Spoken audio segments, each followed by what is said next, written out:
तो उधर supreme court का फैसला आने के बाद ममता बनर्जी ने इसे अपनी नैतिक जीत करार दिया है। उन्होंने सुप्रीम कोर्ट के फैसले को संविधान और लोकतंत्र की जीत बताया।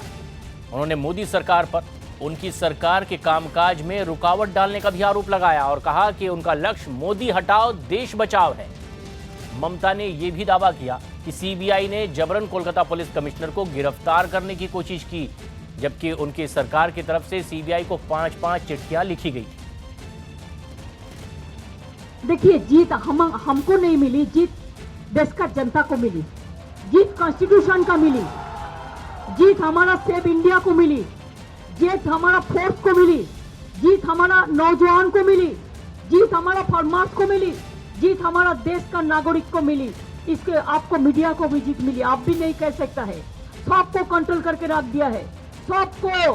देखिए, कोई आदमी एक बात भी नहीं कह सकता है। कोई आदमी बात करते हैं तो नेक्स्ट दिन फोन आता है, मोदी का खिलाफ कुछ मत बोलो। क्या हम लोग क्या है? हम politically we can so many. I am not raising the name today, I know the story. 2-3 minister तो मेरे को फोन करके बोला मोदी को खिलाफ में कुछ नहीं बोलना चाहिए। मैं बोला भाई तुम लोग कौन हो? हम किसका खिलाफ क्या बोलेंगे क्या नहीं बोलेंगे, ये तो मेरे को अधिकार है। अब सबको अधिकार छीन रहा है।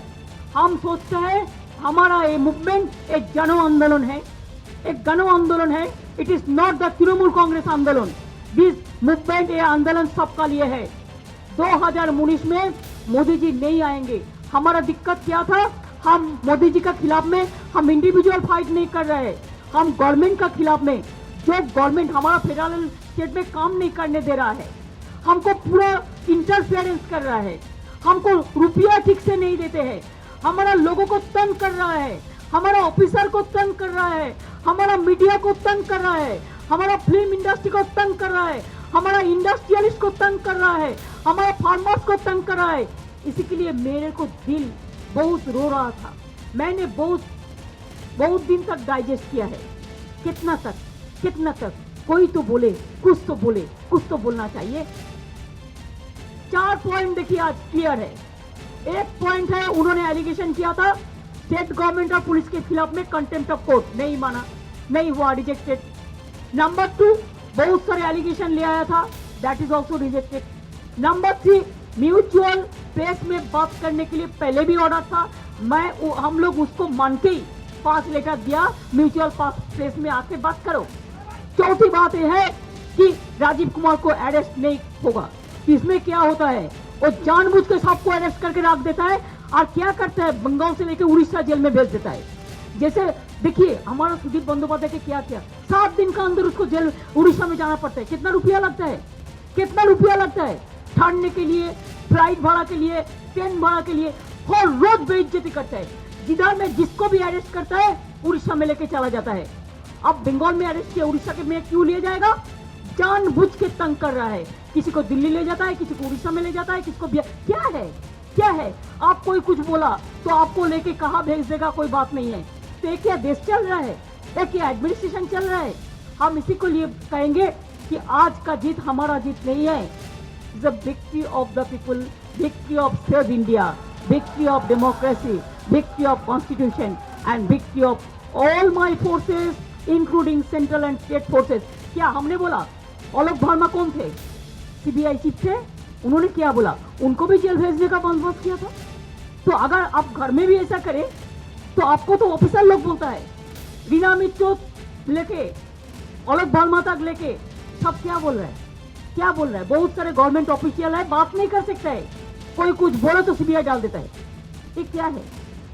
सुप्रीम कोर्ट के इस फैसले के बाद राजनीतिक दलों के अपने अपने दावे, लेकिन कोलकाता में ही वहां मौजूद हमारे सहयोगी अमित सिंह हमसे सीधे जुड़ रहे हैं। अमित, अगर कमिश्नर राजीव कुमार के समर्थन में इस तरह से धरने पर बैठी थी ममता, तो अब सुप्रीम कोर्ट का तो फैसला भी आ चुका है। आगे धरना आगे किस लिए हो रहा है, क्या उसके बारे में ममता बनर्जी ने कुछ जाहिर किया, साफ किया है?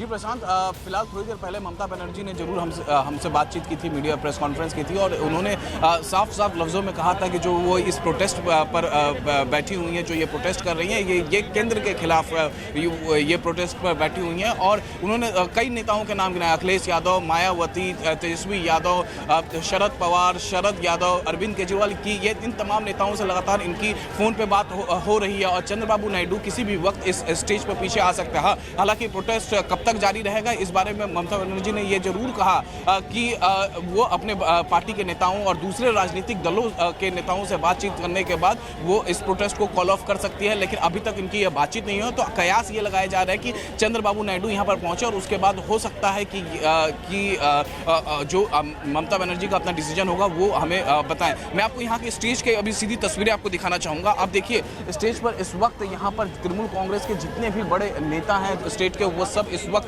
मौजूद है। और खासतौर से जो अभी ममता बनर्जी ने खुद संबोधित करते हुए कहा कि जो दार्जिलिंग के उनके नेता हैं, एमएलए हैं, वो भी इस वक्त यहाँ पर पहुँच गई हैं। तो आप देखिए किस कदर स्टेज खचाखच भरा हुआ है। कुछ देर पहले तक ममता बनर्जी यहाँ पर मौजूद थी, लेकिन वो इस वक्त स्टेज के पीछे गई हुई हैं क्योंकि वो सूबे के मुख्यमंत्री हैं। और उम्मीद जो की जा रही है कि कुछ और विपक्षी दल के नेता भी उनके साथ आकर इस धरने में साथ दे सकते हैं। लेकिन उधर मोदी सरकार पर ममता बनर्जी के हमले और सीबीआई की कार्रवाई के खिलाफ उनके धरने पर अब सियासी घमासान भी बढ़ गया है।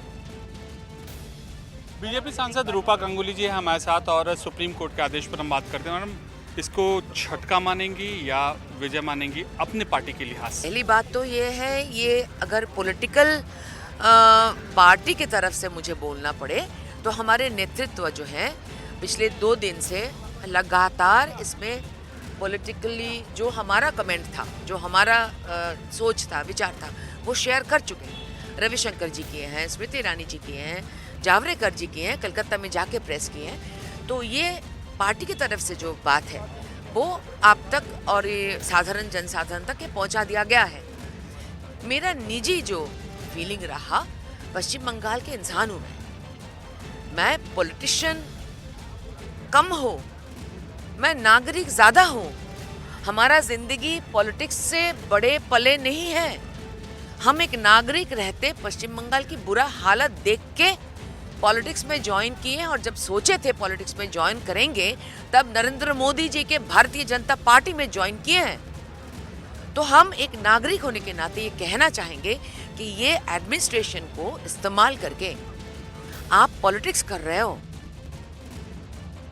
जिस तरीके से ममता बनर्जी धरने पे बैठ गई हैं, वहाँ पे सुप्रीम कोर्ट का डिसीजन भी आ गया। देखिए सीबीआई की जिस प्रकार क्रेडिबिलिटी कम की गई है दिल्ली के अंदर, रात को 2 बजे छापे पड़ेंगे सीबीआई के यहाँ पर, तो क्रेडिबिलिटी का तो फर्क संकट पैदा हो ही जाता है। उसके कारण सब संकट पैदा हो रहे हैं, आगे के संकट पैदा हो रहे हैं। मेरा मानना है कि ये नौबत नहीं आनी चाहिए थी। एक मुख्यमंत्री को धरना पर बैठना पड़े, ये नौबत नहीं आनी चाहिए। पूरी फिल्म देखने के बाद पश्चिम बंगाल के मुख्यमंत्री को उत्तर प्रदेश के मुख्यमंत्री मोहसिन रजा ने चैलेंज किया। किस अंदाज में किया, उन्हीं से जानते हैं। क्या पूरी फिल्म देखने के बाद क्या डायलॉग दिया? देखिए, मैंने कहा ममता जी से हाउस द खौफ, क्योंकि जवानों में हाउस द जोश और ममता जी में हाउस द खौफ। तो खौफ क्या होता है, कैसे सरकार चलती है, आदरणीय मोदी जी ने जो देश में सरकार चलाई है उसका अगर खौफ देखना है, हाउस द खौफ, तो ममता जी से पूछ लीजिए। मैंने कहा ना, हाउस द खौफ। आपको लग रहा है डर गई? मैंने कहा कि जिस तरह से पूरी देखने के बाद देश की जनता में, देश के जवानों में जो जोश था, हाउस द जोश।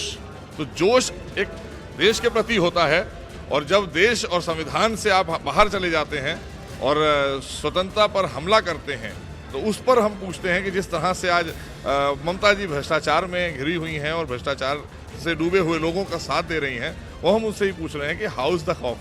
दूसरा सवाल ये कि ममता बनर्जी ने आज कहा कि योगी जी यूपी संभाले, बंगाल की तरफ बाद में देखें। देखिए, हम सब देश के नागरिक हैं, हमारा देश है, हम सब हिंदुस्तानी हैं। हम पश्चिम से लेकर उत्तर और उत्तर से लेकर दक्षिण तक सब जहाँ कोई परेशानी जनता की होगी हम वहाँ पहुँचेंगे। तो आदरणीय योगी जी, आदरणीय अमित शाह जी, आदरणीय प्रधानमंत्री जी, हम कोने कोने में देश के जाते हैं तो हम जनता की चिंता करते हैं। आप जनता की चिंता नहीं, आप निजी स्वार्थों के लिए राजनीति करती हैं। कांग्रेस नेता और वरिष्ठ वकील कपिल सिब्बल हैं हमारे साथ और इस पूरे जजमेंट के बाद हम उनसे बात करते हैं। सर, कुछ सीक्रेट मिशन की बात आप हाँ, सीक्रेट इनकी थी ना, सीक्रेट मिशन और सीक्रेट एजेंडा। व्याख्या कीजिए। व्याख्या ये है कि भैया कि ये उन्होंने याचिका डाली थी कि हम सीक्रेट मिशन में आए हैं और अल्टीमेटली निकला क्या? हाँ, खोदा पहाड़ और निकला चूहा। केवल कहते हैं आप कि हमें तो केवल एक स्टेटमेंट लेनी थी, तो और अगर एक स्टेटमेंट ही लेनी थी, बयान ही लेना था, तो फिर सीक्रेट मिशन काहे की? इसके पीछे एक सीक्रेट एजेंडा था, गुप्त एजेंडा था। वो ये था कि किसी तरीके से पश्चिम बंगाल में ऐसा वातावरण पैदा करो ताकि गृह मंत्री कोई कदम उठा सके, और इसीलिए इन्होंने ये सब काम किया। और ये जो सीबीआई है, आपको मालूम है कि ये, जैसे जेटली साहब ने कहा कि ये इंस्टीट्यूशनल एडवेंचरिज्म है, ये इन्वेस्टिगेटिव एडवेंचरिज्म है, और इसीलिए ये वहाँ गए थे एक और सीक्रेट एजेंडा को लेकर। सर, लेकिन बीजेपी कह रही कि अब ममता बनर्जी को सामने आना पड़ेगा और उनके कमिश्नर को सामने आना पड़ेगा, वो कुछ छुपाने की कोशिश कर रहे हैं। कौन सी? अरे भैया, विटनेस स्टेटमेंट है, कौन सी छुपाने की बात हुई? ये तो एक विटनेस स्टेटमेंट है भैया। ये जो अक्यूज्ड इनके पक्ष में, इनकी पार्टी में जुड़े हुए हैं, ये उनकी बात नहीं हो रही। जो लोग, जिन लोगों के खिलाफ आरोप है, जो टीएमसी में पहले थे और अब भाजपा में हैं, और जो आज असम में एक मंत्री भी हैं, आरोप तो उनके खिलाफ हैं, तो सीबीआई उनकी तो कोई जांच नहीं कर रही।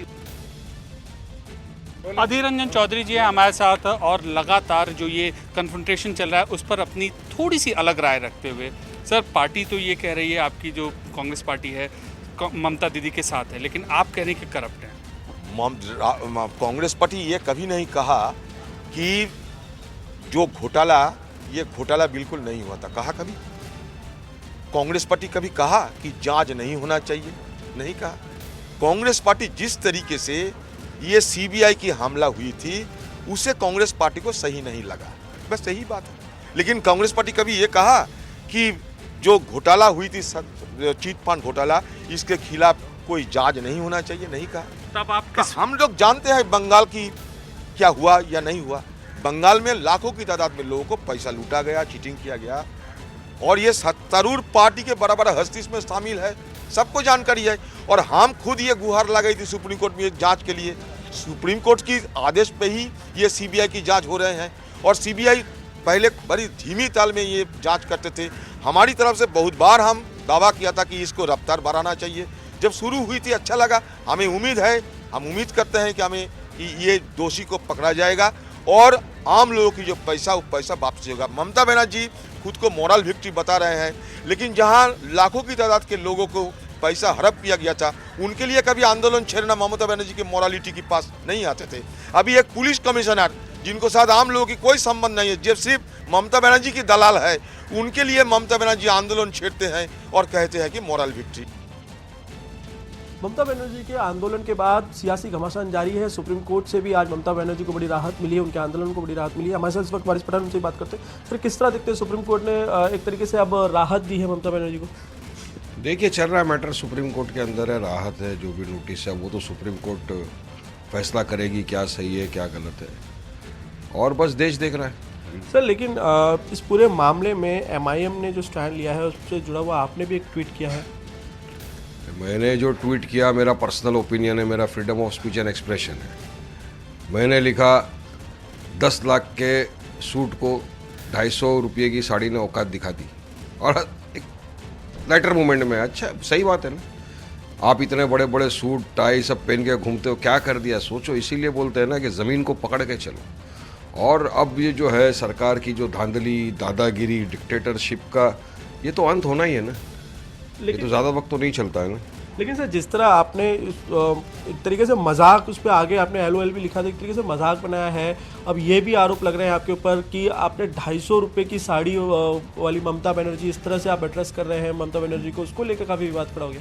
नहीं, बात ये 10 लाख का सूट मोदी जी पहनते हैं ना, 56 इंच का सीना दिखा के घूमते हैं ना, तो उसके सामने जो ममता दीदी है, देखिए उन्होंने क्या कर दिया, उनकी हालत बराबर है। मैंने लिखा है ट्वीट, जो भी मेरा freedom of speech and expression उसको। तो पश्चिम बंगाल में सियासी गहमा गहमी, लेकिन अपनी पुरुलिया की रैली से पहले ही उत्तर प्रदेश के सीएम योगी आदित्यनाथ ने ट्वीट करके ममता बनर्जी पर निशाना साधा। उन्होंने पश्चिम बंगाल की सरकार को बीजेपी कार्यकर्ताओं की हत्या करने वाली सरकार करार दिया। योगी ने ट्वीट कर ममता बनर्जी के वार पर पलटवार भी किया और कहा कि उन्हें यूपी की चिंता छोड़कर पश्चिम बंगाल की चिंता करनी चाहिए। उत्तर प्रदेश के सीएम योगी ने ट्वीट किया और लिखा, राजनीतिक हिंसा में भाजपा कार्यकर्ताओं की हत्या करने वाली, गरीबों को लूटने वाले भ्रष्टाचारी लोगों के साथ खड़े होने वाली तथा अराजकता की भेंट चढ़े पश्चिम बंगाल के मुख्यमंत्री ममता बनर्जी बौखला गई हैं। पंचायत चुनाव में पश्चिम बंगाल में भारी हिंसा हुई थी, सैकड़ों लोग मारे गए थे, लेकिन उत्तर प्रदेश में पंचायत चुनाव में कोई हिंसा नहीं हुई। जब से उत्तर प्रदेश में बीजेपी की सरकार आई है तब से कोई दंगा नहीं हुआ, कोई मॉब लिंचिंग नहीं हुई, कोई राजनीतिक हिंसा में हत्या नहीं हो रही है। मोदी जी के नेतृत्व में उत्तर प्रदेश विकास की नई यात्रा पर निकल चुका है।